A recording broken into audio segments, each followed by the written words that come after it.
Okay. Good evening, councillors, staff, members of the public and media. Thank you all for coming. I declare this meeting open. Just for myself, I'd like to acknowledge the Honourable Member for Bunbury, Don Punch here, who's with us today. He's presenting a little bit later on, so we'll look forward to listening to you. I also like to thank the YAC who provided the Shift Festival over the weekend. There was about 3,000 youths there between 12 to 25, so it was a real good turnout at Kambana. So well done to that crew and the staff helping them out. It was a fantastic event. We also had the Bunbury Show over the weekend, which had about 17,000 people. So that was a great, fantastic thing and really showcasing our city.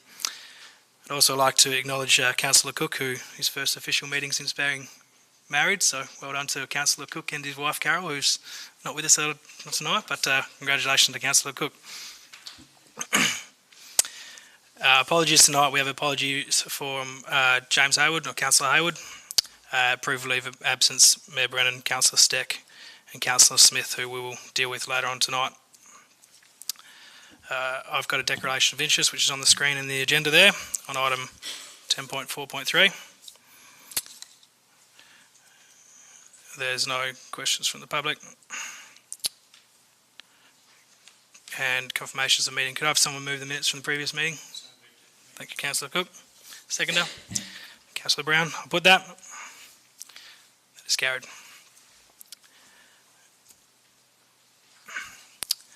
The minutes from the advisory committees there. Could I have somebody move those? Thank you. Thank you, Councillor Kelly. Thank you, Councillor McCreary. Seconds. I'll put that. All in favour? Thank you. There's no petition. Is there any petitions, councillors? Not that I'm aware of. No. We do have a couple of requests for deputations tonight. So we have a deputation from Mr. Dave Prosser on 10.4.3. Those who approve. Thank you. That's approved. And Mr. Stephen Prosser on the same item 10.4.3. Those who approve. That's approved. I'll call for you two to discuss that when we get to that item. Thank you, Prossers. So coming up for discussion tonight, councillors, I have 10.3.1 and 10.4.3. Is there any other that any councillors would like to discuss? 10.4.4.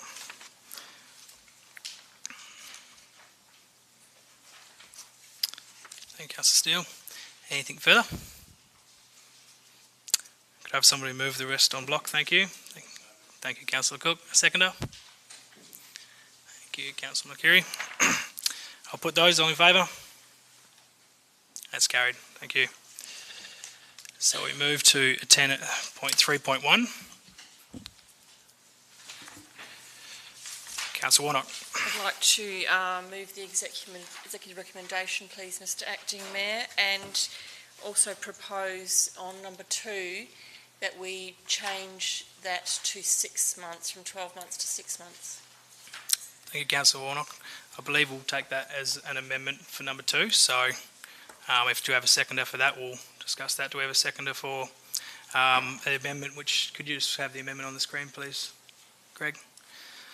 That's the amendment. Do we have a seconder for that amendment? Councillor Cook.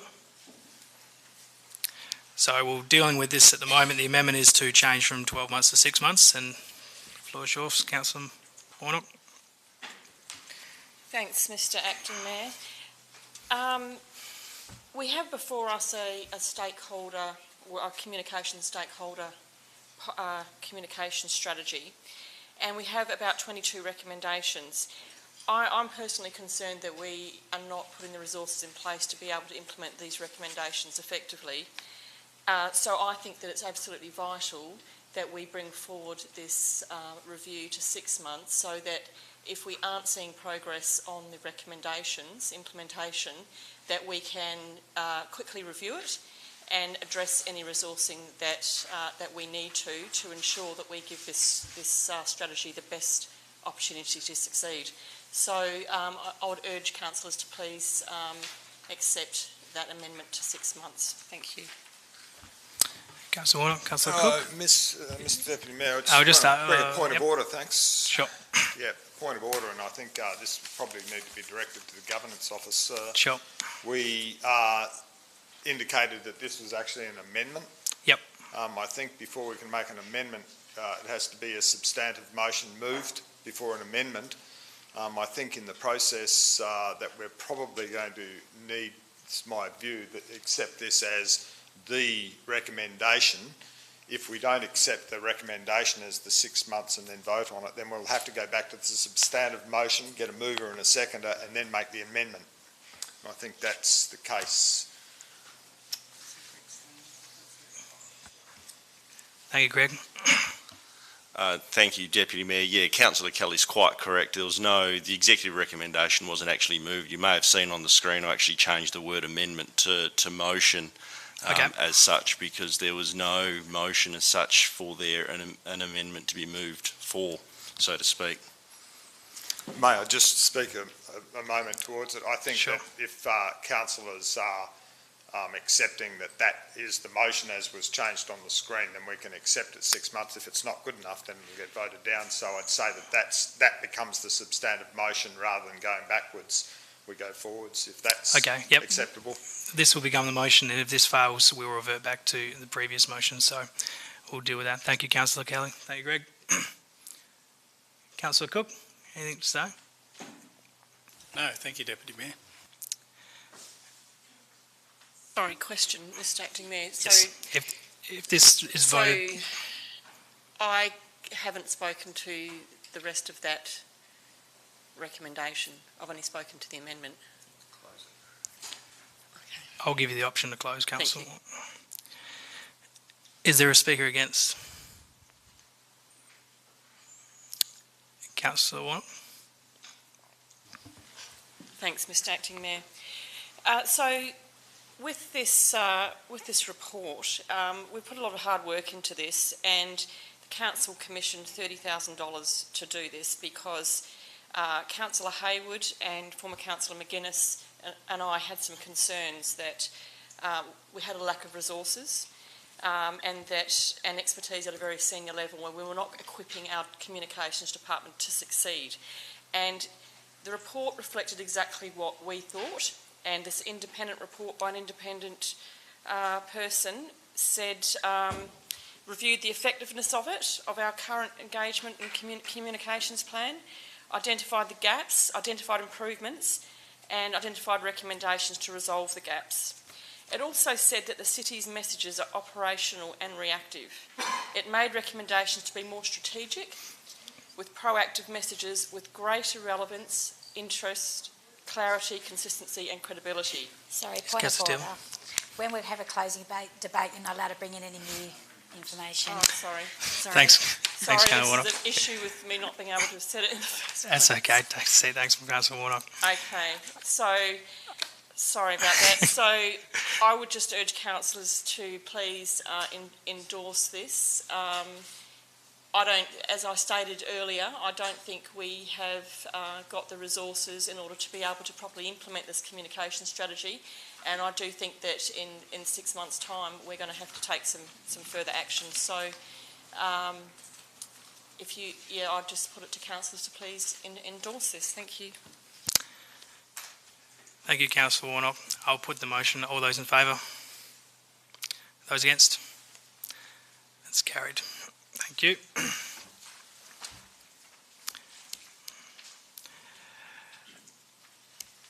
Uh, 10.4.3. Mr. Prosser, either. Whoever would like to speak first.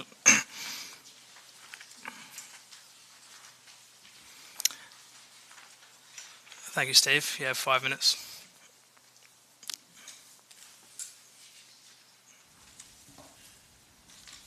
Get that mic there. Yeah, it's good. That's right. Deputy Mayor and Councillors, thank you for receiving this deputation and request the removal of condition 11 from DA 2017142 for lot 575 Ocean Drive. I'll just point out that this development application was approved under Town Plan 7, not under, as Town Plan Scheme number 8 was only signed off by the Minister on the 23rd of February 2018 and in the Government's Gazette on the 9th of March 2018, which is well outside the application. I think your agenda, the planning officer, relates to Town Plan number 8, which is wrong.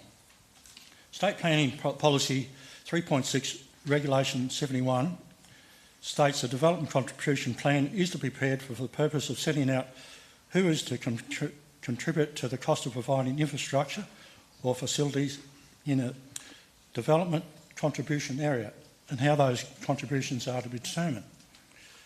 It must set out the development contribution area to be which it is applied, infrastructure and administration item to be funded, method and determination of the contribution, priority and timing for the provision of infrastructure, and the term of the plan which is have effect. The City of Bunbury has no footpath policy or development contribution development area plan to legally impose a charge of this footpath contribution. TPS 7 sets out procedures for making policies. None of this has been done. I'll revert back to TP7 because it was approved under TP7. The land was part of a Bunbury scheme area, endowment land 670, i.e. a gift from the state government. And the council developed the subdivision over time, providing owning roads and drainage. No footpaths were put in by the council, now seek to impose a charge on some landowners who choose to develop their area. It is a disadvantage for landowners for a corner block for both frontages of both the frontage and a side boundary when the planner calculates the footpath. He can choose either one, but the legal identity of this land is 575 is Ocean Drive, not Ocean Drive and Stockley Road. The officer also states that the cost is greatly reduced when the development happens on the other side of the road. The city collects another 50%, so it's fully funded by the landowners. No contribution by the council. The council's been collecting rates on this land since the late 60s. They should have at least have, in that time, provided the residents in the area of a slab footpath. None of that was done. We're willing to pay if the local government has a legal endorsed policy and if the planning scheme by the minister is signed off by the minister and gazetted. None of this is done. To rely on fees and charges set out in the engineering schedule is a rate set out for the office to charge if a path's damaged, needs repair, or land over request to be constructed for their use. This is for the staff to follow, so they've got uniform rates. This development will create the highest and best use of the land and generate an additional 10 to 12,000 in rates per annum when completed. For development of affordable housing, a fairness partnership needs to be fostered by the council to encourage quality infill developments to happen in the city. The city needs to share some of these upfront costs, such as footpath contributions, and look at the long-term gain of increased revenue of income in rates that these projects will provide for the city.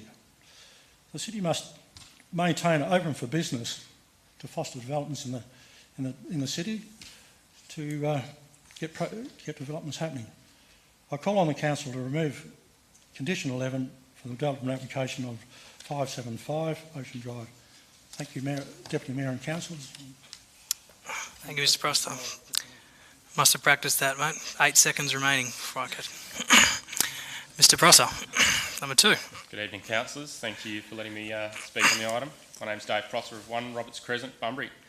And yes, it's another Prosser standing in front of you, complaining about footpath contributions, but what more would you expect on a Tuesday night in the chambers? I'm speaking so you can consider our views and make a more informed and balanced decision. Hopefully I won't sound like a broken record. In speaking against the executive recommendation, I can offer the following points for you to consider. Council cannot impose this condition without a contribution policy.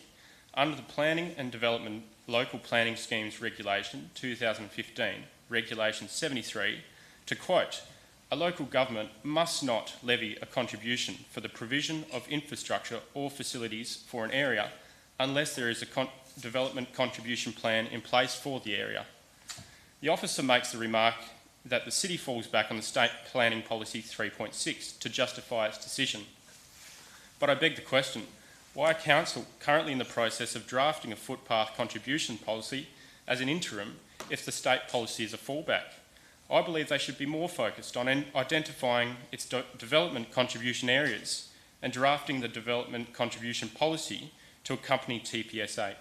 To me, it seems as a quick fix to assist in defending Council Decision 6118 at SAT. This, to me, breaches the principle of transparency. The city has not been transparent in the way it's calculated the contribution and the manner in which it's applied.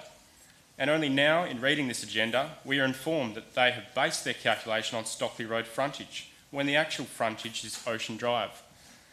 This breaches another principle of consistency in state planning policy. The officer talks about need and nexus. He may be right in some respect that there is a need for a footpath from Ocean Drive to connect back to Greensell Street, but this could have been done years ago. With a large population living close by in surrounding apartments and Wattle Hill Lodge, it's surprising that the city hasn't done this to date. It's our view that this footpath should be funded through the increase in rates generated from this development. Following the development, there will be a higher gross rental value, therefore more rates collected. For example, we are paying roughly $2,600 in rates per annum, but after this development, we'll be paying approximately $12,800. That's roughly 10 grand more than you're receiving right now and 105 metres of footpath each year. This brings me to the point of cutting red tape, something that us developers love to talk about. As some of you may be aware, we do not have a booming economy in Bunbury, but we do have a lot of vacant residential land that has been sitting on the market for years. It isn't being developed, and there is no question that this is because of poor sale prices. With build costs staying relatively the same, it's making it hard to turn a profit after developing the land. To date, we have spent in excess of $30,000 on fees and charges to government bodies without even putting a shovel in the ground. Not to mention the requirements to get a building permit. Who would have thought you'd needed a bushfire assessment done for a coastal urban infill development? But why is this your problem? Because you have the opportunity tonight to make Bunbury stand out as a place to invest. Reduce fees and charges to make the areas reduce fees and charges to the areas you want to see developed. Offer development initiatives similar to that of the Sunshine Coast for urban infill to combat the urban sprawl. This is what's hurting your CBD. Sure, some of those fees and regulations are enforced through higher bodies, but when has the city ever written a submission against this with the local investors in mind? Councillors, in closing, as you could have guessed, we're not really here about the money tonight, but the principle. I know as a former councillor, it is hard to... I know as a former councillor how difficult it can be going back on a previous decision, but if you're looking at setting a precedent tonight, make it one that you are a pro-development council.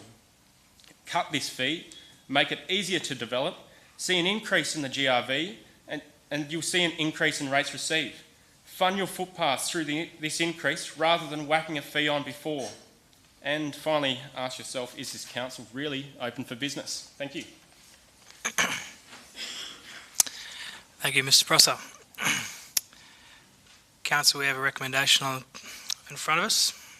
Is there a mover for that recommendation? I'll take Councillor Kelly, just in front of you, by Whisker, Councillor McCleary. Councillor Kelly. Thanks, Mr Deputy Mayor. Both Mr Prossers are quite correct that this is a matter of principle, because for $2,727, we're not talking about a make or break deal as far as this particular footpath is concerned. Town planning, in context of right, wrong or otherwise, is both complicated and often vexed, and for councillors to get their heads around it, it can be difficult. Just to go back a space, why wasn't this footpath put in many moons ago? Well, our planning team now are acting in real time. They can't go back to 1960, 70, 80, 90 or 2010. They've got to act in real time, and they are doing this. And they have, in their wisdom, adjudged that the footpath contribution is appropriate. And indeed, they've not just done it on a whim. They've considered, after carefully reviewing the applicant's request, and there's a clear nexus between the proposed development and the required upgrade works. That's the information, that's the advice that we've received, and indeed consistent with recent legal advice from our solicitors, our council solicitors, where they confirm the reasonableness of seeking footpath upgrade contributions where there's the identified need, which is the case right now. So it's not as if we've just gone along and said, right, okay, we want to put this in because we're getting a freebie or because somebody else can pay for something. This is a decided and contemplated recommendation from professional staff who I regard highly. I don't really want to set a precedent on this either, not from this council, to say that we won't be looking at asking developers to contribute to the way our city develops. I think this is a reasonable ask, and as it was quite rightly pointed out by the two Mr Prosses, it's a matter of principle. I think that we need to stick by our principles, the principles that we put to how we go about being open for business, and the faith that we put in our planners, who have probably, well, I've got no doubt, sweated over this. So just to talk about the argument about drafting a footpath policy, obviously we've got to cover every aspect of the city's development now that Town Plan 8 is in, and it is a work in progress, will always be a work in progress, town planning. So I applaud the fact that we are getting the footpath policy together. I think that we need to stick by our staff and their recommendation and say, right, okay, moving forward, we will ask for this contribution, wherever that goes afterwards. But I think that we stick to the advice that we've got from our planners, and hopefully when we do get our footpath policy drafted, it may well be different. It may come up with some other formula, or it might formalise it, but at this stage of the game, councillors, I ask you to support the executive recommendation, and let's get on with a good development. Thank you, Councillor Kelly. Councillor McVeary. Just a point, thank you, Deputy Mayor. I was a bit concerned to hear that the city and ratepayers seem to be mentioned as separate identities. The city manages our ratepayers' money. So it's not as though the city has its own money and the ratepayers have money too. So when I look at this, it is the city managing our ratepayers' money to the best for our community. So we need to stay with what our policy is, because at the moment, I couldn't unravel it. It's status quo. It is what our planners have put in place, and I totally trust what they have here. Once again, I remember arguing this in another situation, and yes, there may be changes needed to be done, but tonight is not the time to do that. Thank you. Is there a speaker against it all? Anything further, Councillor Kelly? No, thank you, Mr Deputy Mayor. I'll put the motion. Those in favour? Those against? The motion record. Councillor Morris, Miguel and Brown against, and that executive is carried.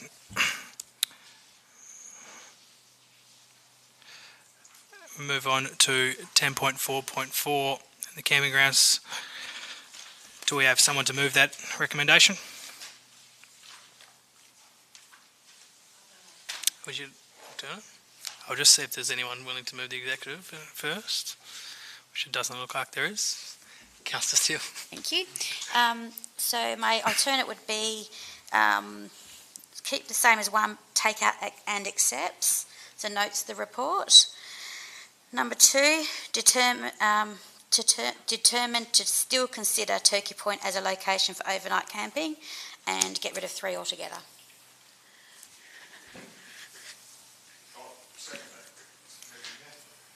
Thank you, Councillor Kelly. I'll just check with my team here as well. And this is fine. We don't have This just becomes the motion, doesn't it? Yep. The previous one? Yep. We'll just wait for it to come up on the screen. Thank you. Steele? That's okay. So happy with Councillor Steele? Yep. So we have a mover for that and a seconder. Thank you. Councillor Steele? I don't have much to say. I think it's very self-explanatory. I think Cobblestone Drive was actually the wrong place to be putting any camping there at all. I would also like to note that I wouldn't restrict it to only just considering Turkey Point. I think our beaches are an area that we also should be considering as our free camping as well. I honestly don't have anything else to say because I think everything else is very self-explanatory. Councillor Kelly? Thanks, Mr Deputy Mayor. There's been a fair bit of feedback on the airwaves this week on this one. The Bush Telegraph in Stirling Street was working overtime when they saw Cobblestone, and a couple of people I spoke to, I said, look, we're tackling this one tonight, so stand by. Councillor Steele is quite right. Let's note this report. It will be a contribution to what we're trying to do with the camping in and around Bunbury. And it's not a wasted exercise, it is an exercise that can be built upon. Number two, determining to still consider Turkey Point. I think that was the one that was talked about for a long, long time and is still in the mix. Indeed, in the mix also the old Punch Bowl Caravan Park. We can use that temporarily. The beauty about camping areas such as this, they're not set in stone for the next 100 years. And I think that there are a number of sites in and around Bunbury and the Greater Bunbury area that can be used as park-ups. That's what I've used, the term I use, park-up. This is not about people wandering into town with a tent on the back and swagging it. This is about Winnebagos. It's about pretty expensive caravans and different types of vehicles that wish to camp just quickly and overnight. I'm reliably informed by other great powers, I haven't got to that point yet around Australia, but people who are using this type of tripping around Australia, that they do use caravan parks quite a lot. They go to them when they feel like they need a bit of a rest and better facilities, do the laundry and shower, etc. But the convenience of being able to draw into town at an area where you can pull the caravan park in, usually the caravan after 4, and you're gone before 10, and you're still able to spend money in the environment that you've pulled into is an idea that's caught on right around Australia, and we need to get onto this as well. The different sites around Bunbury will be discussed further. I think that it's been a work in progress for some 18 months, and we just need to keep at it, because I don't want some of my friends in the caravanning fraternity who are now into their 70s and 80s never having the opportunity of doing this in this great city of Bunbury. So congratulations to Councillor Steele for putting this motion up as it is, and recommend that councillors support it and we move forward. Thank you. Yes, Councillor McCreary. May I have an opportunity to put number 3? I was just going to suggest that, so you go what you have, and I'll suggest what the CEO might just pass me as well. You go first. May I say? Thank you.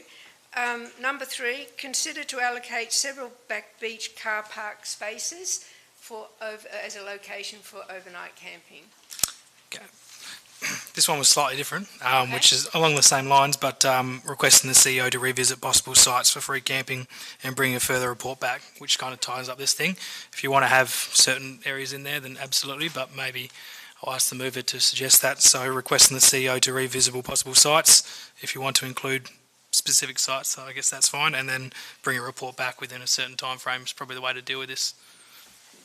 I would prefer to keep it open to not just the beach. Yeah, if that's fine. No, Yep. Thank you.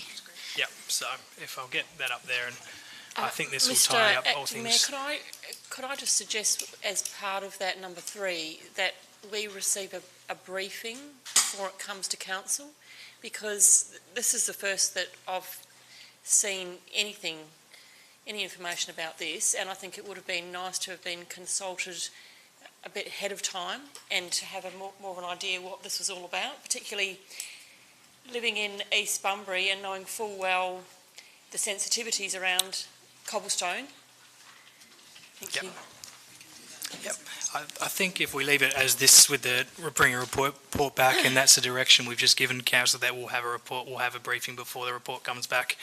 I think, okay, I don't know if it needs to be formalised, but if you want to put it in there as formalised, then we can do that as well. Yeah, so we obviously do briefing at councillors' request as the advice have just been given. So I think this sort of sums it up, and that way we can, before it comes back, we'll ensure the briefing. Are you happy with that, Councillor Steele? And then we can obviously just set that up when we're required. So, Councillor Steele, Councillor Kelly, are you happy with the change to the motion? I'm assuming, Mr. Deputy Mayor, that we're not taking it as an amendment. Well, this is now the motion. Yes. Okay, so it's not been through an amendment process, we're just agreeing to agree with it. Yep, that's cool. Thank you. Yes, thank you. Was there any speakers against this motion? Anything further, Councillor Steele? Thank you very much. I'll put the motion as it stands. Those in favour? That's carried unanimously. Thank you very much.